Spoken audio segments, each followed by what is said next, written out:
Subscribe Prudent social media channel and press bell icon for latest notifications. आयज तेंचे 313 statement आशिल्ले तेंचे पूण अशें जालें की एविडन्स ना म्हणून तेंच्या 313 स्टेटमेंट रेकॉर्ड करूं ना टू कनेक्ट देम बाबा तेंचे कितें आरोप आसा ते हें जावूं ना. There is no any allegations against any of the accused by any of the witnesses बाबा तेमी असे आरोप लायले तेजे सिद्ध जावं ना म्हणून there is no allegations against any of the accused that's why 313 record जावं ना. सो डायरेक्टली फायनल आर्ग्युमेंटाक दवरयला कळ्ळें. Next hearing for argument final argument केन्ना ते आता 8 तारखे सकाळचे. So today the matter was fixed for 313 statement, but then the court was of the opinion that there is nothing that 313 should be recorded.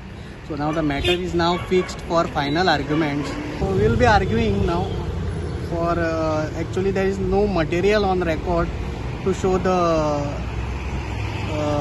that the accused were actually involved in this crime.